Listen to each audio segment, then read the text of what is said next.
Morning, folks. This is Jesse Coe back with another episode of the American Soul Podcast. Hope y'all are doing good, wherever it is, whatever part of the day you're in so far. I have one puppy dog who has immediately come out to join me, but now she's excited, but she's a little bit tepid. For those of y'all that continue to join me for a little bit each day, thank you. Sure do appreciate it. Hope y'all get something out of it. For those of y'all that continue to share the podcast with other people and tell them about it. Send it to them. Whatever it is that you're doing, talking to other people about it, I would appreciate it if you would just keep doing that because it seems to be working. So we're going to go for one of our little walks today. Sure you can hear the wind and the trees, so hopefully that's overhead and not too bad here. Now I have two puppy dogs, which is always fun. We'll see how long they stay. We're going to go back to something, muscle memory, right? For those of y'all that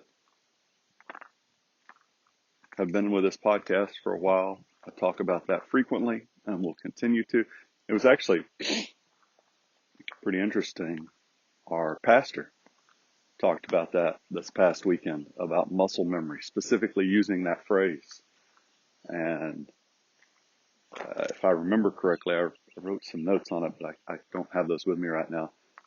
He was referring to, if you really want to know Christ, how can you possibly hope to know Christ if you don't spend time in God's Word?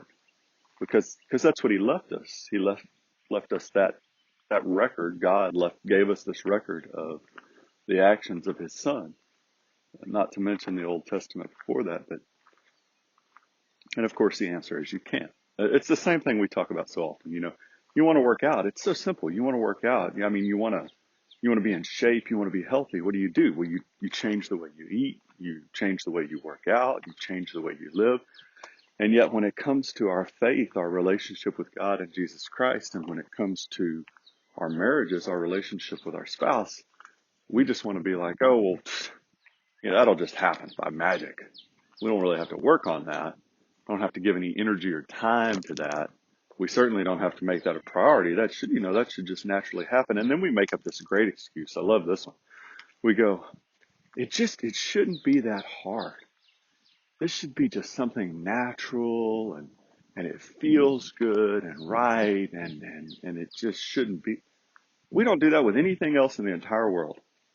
Nobody says working out when you're getting ready for a sport, for those of y'all that played it in high school or college, or when you go to your job to earn money.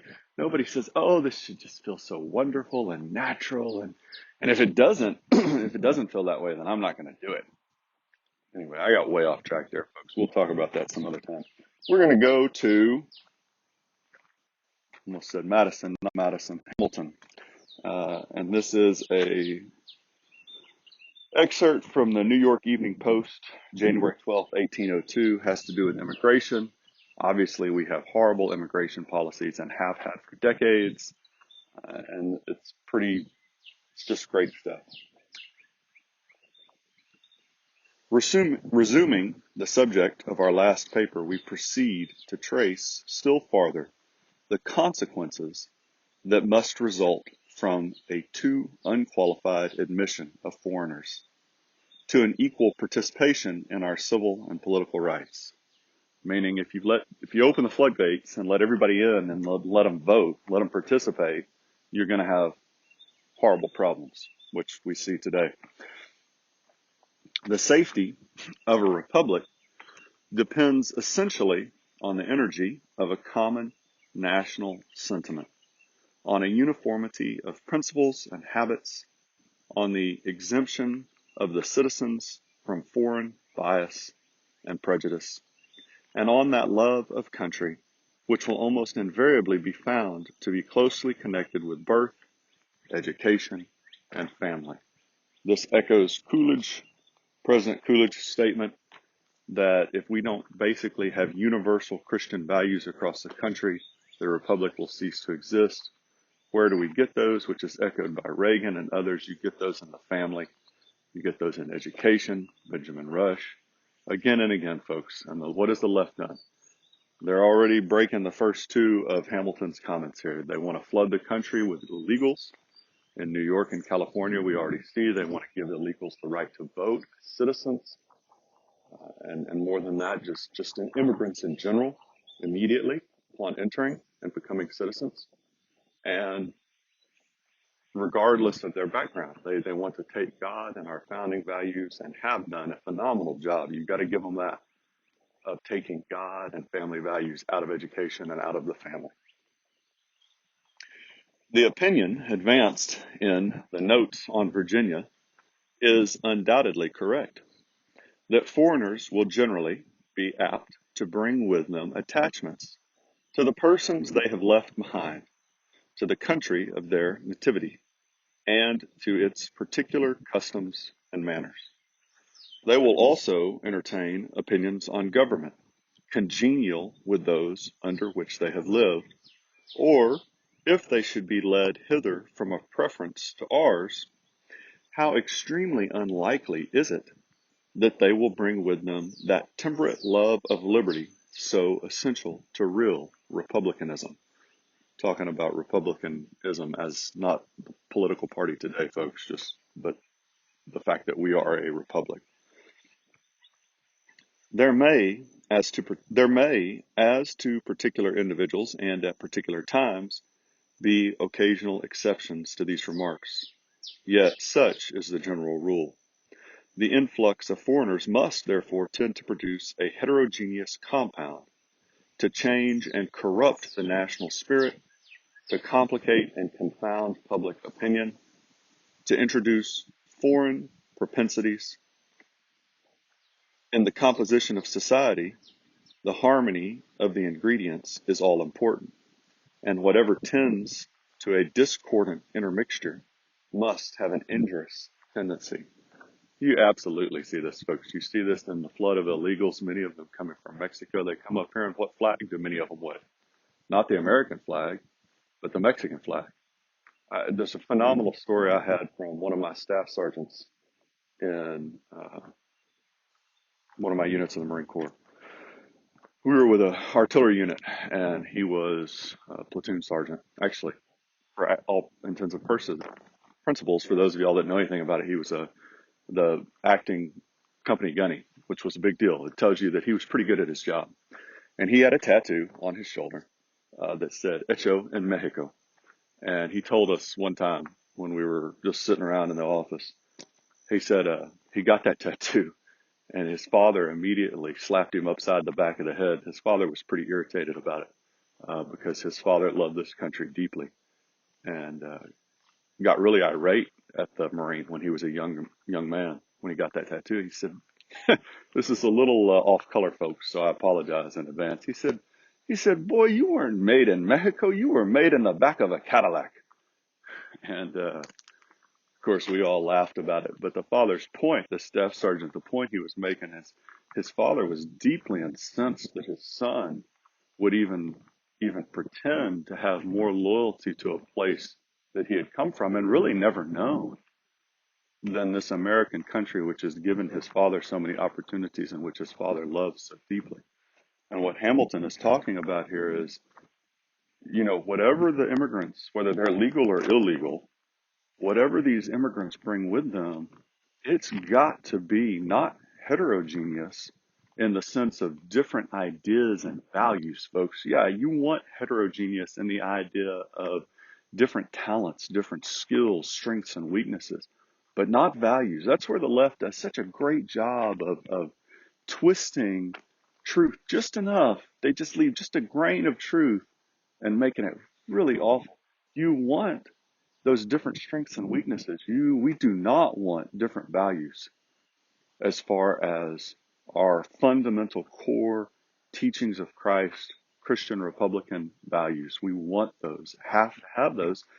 When we don't, as Hamilton said, it's got an injurious tendency, and that's what we see today. The United States have already felt the evils of incorporating a large number of foreigners into their national mass. It has served very much to divide the community and to distract our councils by promoting in different classes different predilections in favor of particular foreign nations and antipathies against others. It has been often likely to compromise the interests of our own country in favor of another. In times of great public danger, there is always a numerous body of men of whom there may be just grounds of distrust. The suspicion alone weakens the strength of the nation, but their force may be actually employed in assisting the invader. Got to be real careful here, right? Putting Japanese Americans in internment camps in World War II based on little other than their ethnicity. But the point is still valid in that if you have people that come here and are immediately incorporated into our civil and political activities, as Hamilton said, they're probably going to have pretty strong loyalty to their birthplace, to the way they were raised, their education. And when you have kids that are drug over illegally, as we do so many today, those kids are still going to be taught by parents that have those loyalties, not to America often, but to other countries. That's not always, as Hamilton said. There's certainly exceptions to that rule, but there's justifiable concern, and that flooding the country with unchecked immigration is going to result in many people, many Americans, if they become Americans, if you want to pretend that that's the way to go, that do not love America and have more loyalty to places that they came from and the government form there and the values there. In the infancy of the country, with a boundless waste to people, it was politic to give a facility to naturalization. But our situation has now changed. It appears from the last census that we have increased about 1/3 in 10 years. After allowing for what we have gained from abroad, it will be quite apparent that the natural progress of our own population is sufficiently rapid for strength, security, and settlement. By what has been said, it is not meant to contend for a total prohibition on the right of citizenship to strangers, nor even for the very long residence which is now a prerequisite to naturalization and which of itself goes far toward a denial of that privilege. The present law was merely a temporary measure adopted under peculiar circumstances and perhaps demands revision. But there is a wide difference between closing the door altogether and throwing it entirely open, between a postponement of 14 years and an immediate admission to the rights of citizenship. Some reasonable term ought to be allowed to enable aliens to get rid of foreign and acquire American attachments, to learn the principles and imbibe the spirit of our government, and to admit of at least a probability of their feeling a real interest in our affairs. A residence of at least 5 years ought to be required.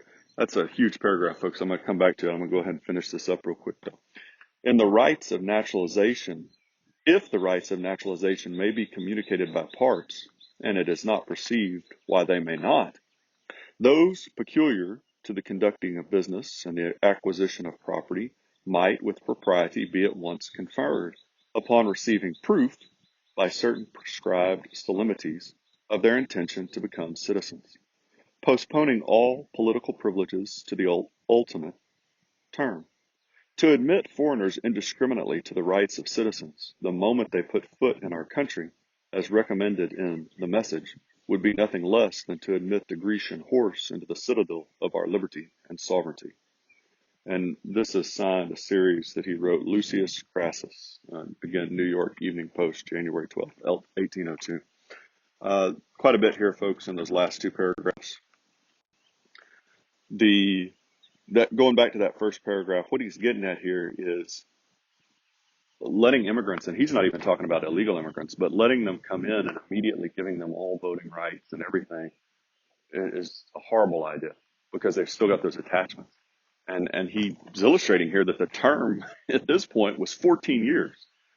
And Hamilton was saying that's too long. You know, that's basically telling these immigrants, you're going to come, but you're never going to be able to really participate because 14 years is a long time. He was arguing 5 years. I would argue more than that, maybe 7. But this ought to apply not only federally, but state. We see this today. You have so many people that move from California or a state like California to a state like Texas, but then they want to vote the same way they were. They want to bring the values with California, right? Even partial values. They want to bring them to this place that they fled to. They want to bring the same things that they just fled from. And you see this from the tendencies toward big socialist government from immigrants from South and Central America, right?